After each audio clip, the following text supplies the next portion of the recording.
सभी पत्रकार बंधुओं को नमस्कार। आम आदमी पार्टी ने हमेशा से आम आदमी के हक में, आम आदमी के फायदे के लिए, आम आदमी की जिंदगी में सहूलियत देने के लिए काम किया है और इसी दिशा में एक बहुत बड़ा कदम एमसीडी के द्वारा लिया जा रहा है। हमारे मेयर साहब यहाँ पे हैं, महेश जी, दुर्गेश पाठक जी हैं जो एमसीडी का पूरा कार्यभार वहाँ का देखते हैं, मुकेश गोयल जी हमारे नेता सदन हैं। तो सबने, पार्टी ने मिलके कुछ महत्वपूर्ण निर्णय एमसीडी के बारे में लिया है और ये फैसला ये है कि वर्ष 2024-25 के हाउस टैक्स का जो लोग भुगतान कर देंगे, उनका जितना भी पिछला बकाया है हाउस टैक्स, जो एक बोझ के ऊपर उनके ऊपर लदा हुआ है, वो सारा का सारा पिछला बकाया माफ कर दिया जाएगा। ये बहुत बड़ी घोषणा है कि 2024-25 का हाउस टैक्स भुगतान करने पर पुराने सारे बकाए उनके जो है, जो बोझ के तौर पे उनके ऊपर है, वो माफ कर दिए जाएंगे हाउस टैक्स के। दूसरा, 100 गज से लेके 500 गज तक के जो भवन हैं, उनका हाउस टैक्स आधा किया जाएगा। यानी कि ऐसे भवन जो 100 गज से 500 गज के बीच के हैं, उनका हाउस टैक्स अब हाफ कर दिया जाएगा, आधा कर दिया जाएगा। और 100 गज से नीचे जो भवन है, 100 गज से जिनका एरिया कम है, उनका मकानों का हाउस टैक्स पूरी तरीके से माफ कर दिया जाएगा। तो 100 से 500 गज तक आधा और 100 गज के नीचे पूरी तरीके से माफ। रिहायशी मकानों में जिनमें दुकानें चल रही हैं और उनके व्यावसायिक हाउस हैं, तो उसमें भी हाउस टैक्स माफ किया जाएगा। और 1300 से ज़्यादा अपार्टमेंट दिल्ली के अंदर ऐसे हैं जिनको कि हाउस टैक्स का फायदा नहीं मिलता है। हाउस टैक्स में किसी भी कमी का, किसी भी छूट का फायदा नहीं मिलता है। तो उनके बारे में भी एक महत्वपूर्ण निर्णय लिया जा रहा है कि 1300 हाउसिंग अपार्टमेंट जो दिल्ली के अंदर हैं, उनका 25% तक हाउस टैक्स माफ किया जाएगा। तो ये एक बड़ी घोषणा है एमसीडी के द्वारा, जो हमारे मेयर साहब और हमारी पार्टी के जितने भी पार्षद हैं, वो इसके बारे में सदन में अपनी सहमति के साथ ये फैसला ले रहे हैं। मैं और डिटेल चाहूँगा दुर्गेश जी की बात करें। नमस्कार साथियों, एमसीडी के अंदर जब से आम आदमी पार्टी की सरकार बनी है 1.5 साल पहले, तब से लेकर बहुत अच्छी काम हो रहे हैं, बहुत अच्छी चीज़ें ग्राउंड पर उतर रही हैं। सबसे महत्वपूर्ण चीज़ रहा कि एमसीडी के जो कर्मचारी थे, जिनको कभी समय पे वेतन नहीं मिलता था, आखिरी बार उनको वेतन 2008-2009 में मिला था, उन कर्मचारियों को आज महीने की पहली तारीख को वेतन मिलता है। क्योंकि अब एमसीडी की फाइनेंशियल स्थिति अब बेटर हो रही है, बेहतरीन हो रही है। जहां पहले एमसीडी घाटे में रहती थी, भ्रष्टाचार में रहती थी, अब वो एमसीडी फायदे में आने लग गई है। तो इसका एक बहुत बड़ा निर्णय, जैसे संजय भैया ने बताया, अरविंद केजरीवाल जी के निर्देश पे सभी पार्षदों ने मिलकर ये निर्णय लिया है कि दिल्ली के अंदर बहुत सारे लोग का पिछले 10 साल से, 15 साल से, 12 साल से हाउस टैक्स बकाया पड़ा हुआ है और वो एक तरीके से सिस्टम के तहत ब्लैकमेल हो रहे हैं। उनको अधिकारी जाता है, ब्लैकमेल करता है, परेशान करता है, उनसे पैसे लेता है और इससे जो पैसा एमसीडी के ऑफिस में आना चाहिए, एमसीडी के अकाउंट में आना चाहिए, वो एमसीडी के अकाउंट में ना जाकर भ्रष्टाचार की तरफ चला जाता है। कि अगर आप पिछले 1 साल का हाउस टैक्स अगर आप जमा करा देते हैं, तो पुराना जो भी आपका हाउस टैक्स है वो पूरी तरह से हम माफ कर देते हैं। तो 24-25 वाले सेशन का अगर आप हाउस टैक्स टाइमली जमा करा देते हैं, तो उससे पहले का जो भी आपका हाउस टैक्स है उसको पूरी तरह से माफ करते हैं। 100 गज से कम घर जितने हैं, उनका हाउस टैक्स पूरी तरह से इस सेशन में, अब जो अगला वित्तीय वर्ष होगा 2025 से 2026 वाला वित्तीय वर्ष होगा, उसके अंदर 100 गज से नीचे वाले मकानों का जो हाउस टैक्स है उसको कम्प्लीटली माफ कर रहे हैं, उसको जीरो कर रहे हैं। साथ ही साथ 100 गज से जो 500 गज के मकान हैं उनका हाउस टैक्स हम हाफ कर रहे हैं। तीसरी चीज, बहुत सारी रेजिडेंशियल इलाके में जो दुकानें चल रही हैं उनको ऊपर बहुत ज़्यादा टैक्स लगाए जाते हैं, हाउस टैक्स लगाए जाते हैं, उनको परेशान किया जाता है, जिससे एक बहुत लार्ज स्केल पर लोगों को परेशानी होती है। तो उनका हाउस टैक्स पूरी तरह से माफ़ कर रहे हैं 2025-2026 सेशन का।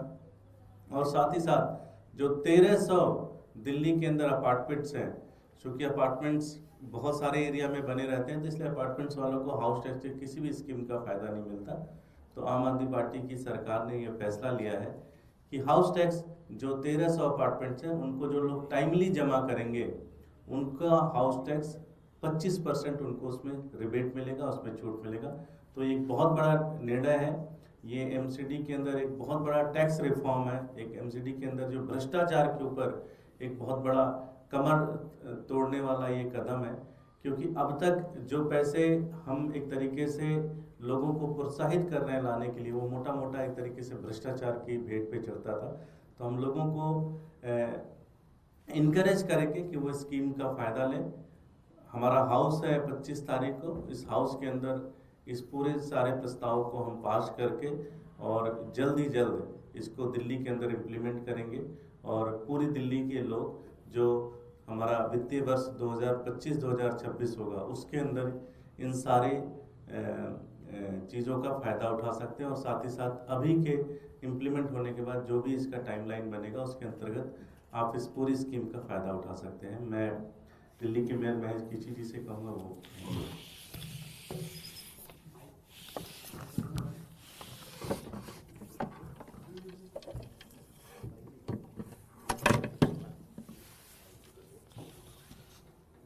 सभी को मेरा नमस्कार। जैसा कि आपने देखा कि आम आदमी पार्टी ने जो वादे किए हैं उन्हें पूरा करके दिखाया है। पिछले 2 साल में आम आदमी पार्टी एमसीडी में रही और उन्होंने जो भी वादा किया जनता के हित के लिए, जनता की भलाई के लिए, उसको हमेशा पूरा करके दिखाया है। कल भी हमने एक घोषणा करी थी जिसमें हम 12,000 कर्मचारियों को पक्का करने जा रहे हैं। लगभग पिछले 2 साल में हमने 8,000 कर्मचारियों को पक्का किया है, जिसमें से 4,500 कर्मचारी हमारे डैम्स विभाग से थे, बाकी अन्य विभागों से थे। आज भी हम दिल्ली वासियों को एक नई सौगात देने जा रहे हैं, उनको बधाई देते हैं। हाउस टैक्स में एक बहुत बड़ा तोहफा उन्हें हम देने जा रहे हैं। जिस तरह से हमारे माननीय संजय सिंह जी ने बताया, हमारे दुर्गेश पाठक जी ने बताया, उसी मुहिम के तहत हम आगे इसको कि 2024 और 25 का जो व्यक्ति हाउस टैक्स भर देगा उसका जितना भी पुराना बकाया हाउस टैक्स है उसे हम माफ़ कर देंगे। क्योंकि लोग बड़े दुखी हैं, लोगों का 10-10 साल 15-15 साल का जो हाउस टैक्स है उस पर पेनल्टियाँ बढ़ती आ रही है, जिससे वो हाउस टैक्स भरने में उनको बहुत दिक्कत आ रही है। और जो अधिकारी हैं वो भ्रष्टाचार के माध्यम से उनको इतना तंग करते हैं। तो हमने ये निर्णय लिया है कि जो व्यक्ति 2024 से 2025 का जो हाउस टैक्स भर देगा उसका पुराना जितना भी बकाया हाउस टैक्स है उसे माफ़ कर दिया जाएगा। साथ ही जो 100 गज से लेके 500 गज के जो हमारे मकान हैं, जो भवन हैं जिनके, उसमें उनका जो आधा हाउस टैक्स कर दिया जाएगा। सिर्फ उनको आधा हाउस टैक्स भरना पड़ेगा, बाकी सब माफ़ कर दिया जाएगा। साथ ही हमारे जो 100 गज के मकान हैं उनका सभी का हाउस टैक्स बिल्कुल माफ़ कर दिया। इसी मकानों में जो शॉप बनी हुई हैं उसमें भी उनका सभी का हाउस टैक्स माफ़ कर दिया जाएगा। और जो हमारे 1300 से ज़्यादा जो हमारे अपार्टमेंट्स हैं उसमें पहले कभी छूट नहीं मिली। इस बार हमारी सरकार उनको एक विशेष तोहफा देने जा रही है कि अगर वो भी अपना हाउस टैक्स भर देते हैं तो उन्हें 25% की रियायत मिलेगी। तो इतने बड़े ऐतिहासिक कदम आम आदमी पार्टी के नेतृत्व में किए जा रहे हैं, अरविंद केजरीवाल जी के नेतृत्व में किए जा रहे हैं। मैं सभी दिल्ली वासियों को बहुत बधाई और शुभकामनाएं देता हूं। आपके हित और भलाई के लिए हम हमेशा तत्पर हैं, आपकी सेवा के लिए, और आगे भी इसी तरह आपकी सेवा करते रहेंगे। धन्यवाद। जय हिंद। संजय सिंह सर, एक मिनट। नेता सदन हमारे नेता सदन मुकेश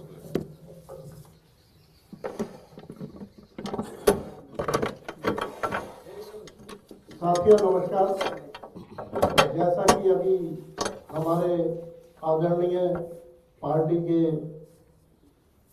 राज्यसभा के सांसद और हमारे बड़े जुझारू नेता संजय सिंह जी ने हमारे दिल्ली नगर निगम के प्रभारी दुर्गेश पाठक जी ने, हमारे महापौर महेश खिमची जी ने जिस प्रकार से आपको बताया कि आज हम दिल्ली के लोगों को एक विशेष तोहफा देने जा रहे हैं, जिससे कि जो हमारा एक सिद्धांत था कि नगर निगम में से भ्रष्टाचार को खत्म करेंगे, उस भ्रष्टाचार के ऊपर ये बहुत बड़ा कुठारा घाट है, जिससे दिल्ली की जनता को बहुत सुविधा मिलेगी, बहुत फायदा मिलेगा।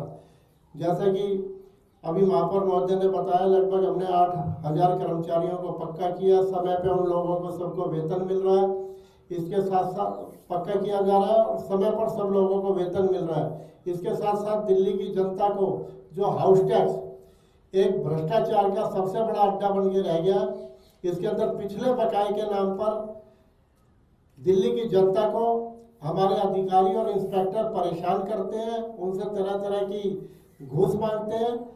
हमारा रेवेन्यू भी आए और साथ के साथ दिल्ली की जनता को लाभ भी पहुंचे। इसको देखते हुए हमारी पार्टी ने, हमारे शीर्ष नेतृत्व ने, हमारे सभी पार्षदों ने एक निर्णय लिया कि जिसके तहत 2024 और 25 का हाउस टैक्स जो भी व्यक्ति दे देगा, उसका पिछला बकाया सारे का सारा माफ कर दिया जाएगा।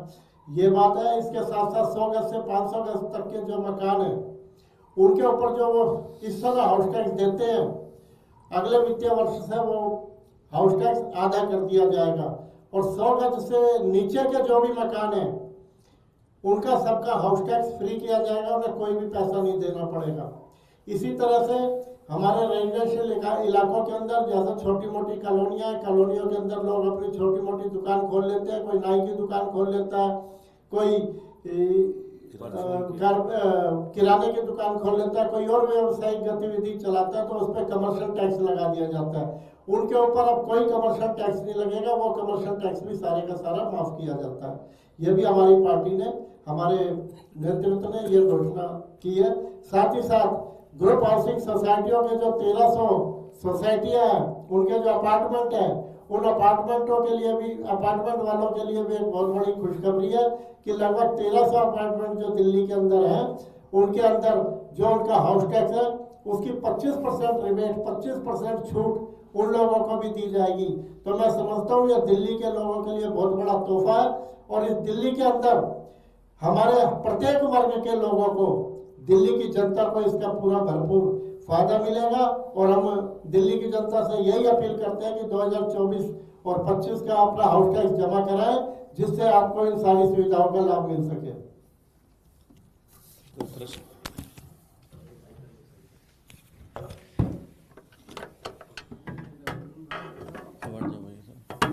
बताइए सर, 2 सवाल है सर।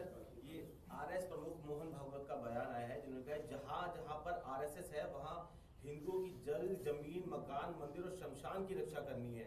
स्वदेशी आचरण अपनाएं, मातृभाषा बोले, जहां जरूरी है मातृभाषा बोले, जहां जरूरी हो वहीं पर अंग्रेजी बोले। अब देखिए, इसमें तो विरोधाभासी बातें हैं। जहां तक जमीनों की सुरक्षा का सवाल है, देश के आदिवासी क्षेत्रों में आप चले जाइए, जो ग्रामीण इलाकों में रहने वाले दलित समाज के लोग हैं, उनकी ज़मीनों को आप देख लीजिए, किसानों की ज़मीनों को आप देख लीजिए। वो कौन है? वो भी तो हिंदू हैं। उनकी ज़मीनों पे किस तरीके से जबरन प्रशासन के द्वारा, गुंडों के द्वारा, माफियाओं के द्वारा आज भी कब्जा किया जा रहा है, बड़ी बड़ी कंपनियों के द्वारा कब्जा किया जा रहा है। तो भागवत जी बताएं कि उनका कब्जा रोकने के लिए उनकी सरकार और उनका संगठन क्या कर रहा है। दूसरी बात अंग्रेजी भाषा को लेके है, तो अभी तो उत्तर प्रदेश की विधानसभा में अंग्रेजी भाषा शामिल किया योगी जी ने, तो वो अंग्रेजी भाषा के विरोध में खड़े हैं। तो हमारे ख्याल से आरएसएस और बीजेपी के बीच में सब कुछ अच्छा नहीं चल रहा है। इनके आपस के तालमेल बिगड़े हुए हैं। सेंट्रल पोल्यूशन कंट्रोल बोर्ड कह रहा है कि महाकुंभ का जो गंगा का पानी है वो स्नान करने लायक नहीं है, और उत्तर प्रदेश का पोल्यूशन कंट्रोल बोर्ड कह रहा है कि नहीं, बहुत अच्छा है। तो कुछ है मामला झगड़े वाला, आरएसएस, मोदी, योगी, इनका सबका मामला कुछ है जो मैं नहीं जानता, लेकिन इन लोगों की बातचीत से तो यही लग रहा है। सर, एक सवाल और है सर। ट्रंप ने शनिवार को कहा है कि एलन मस्क ने मुझसे कहा था कि मशीनें वोटिंग के लिए नहीं बनी है, वो इसके लिए सही नहीं है। इसके अलावा सर MIT के एक प्रोफेसर ने भी यही कहा था कि चुनाव के लिए पेपर बैलेट ही सही है। देखिए, हम अपने देश की बात करेंगे। एलन मस्क ने क्या कहा है अमेरिका के संदर्भ में और EVM के संदर्भ में, उसके बजाय हम देश के बारे में बात करेंगे। देश की चुनावी प्रक्रियाओं में बहुत सारी खामियां हैं जो दिल्ली के अंदर भी हम लोगों ने उठाया था। किस तरीके से वोटर लिस्ट को मैनिपुलेट किया जा रहा है, किस तरीके से एक एक चीज को गड़बड़ी की जा रही है, वो सारी बात हम लोग कई बार कर चुके हैं। लेकिन जो सबसे गंभीर सवाल ट्रंप ने उठाया है उसका जवाब मोदी जी को देना चाहिए। और वो जो कहा है कि $21 मिलियन उन्होंने नरेंद्र मोदी को भारत के चुनाव में दिया है USAID की तरफ से, तो सवाल ये है कि वो $21 मिलियन का हिसाब क्या मुख्य चुनाव आयुक्त के सामने नरेंद्र मोदी जी ने दिया है, नंबर 1। और अगर नहीं दिया है तो क्या उनकी पार्टी के खिलाफ कार्रवाई होनी चाहिए, मोदी जी के खिलाफ कार्रवाई होनी चाहिए। पूरा देश ये जानना चाहता है कि विदेशी पैसों से आप भारत का चुनाव लड़ रहे हैं। भारतीय जनता पार्टी विदेशी पैसे से, अमेरिका के पैसे से हिंदुस्तान का चुनाव लड़ रही है। तो ये तो बहुत गंभीर सवाल है और इसके बारे में प्रधानमंत्री जी को और भारतीय जनता पार्टी को सामने आकर स्पष्टीकरण देना चाहिए।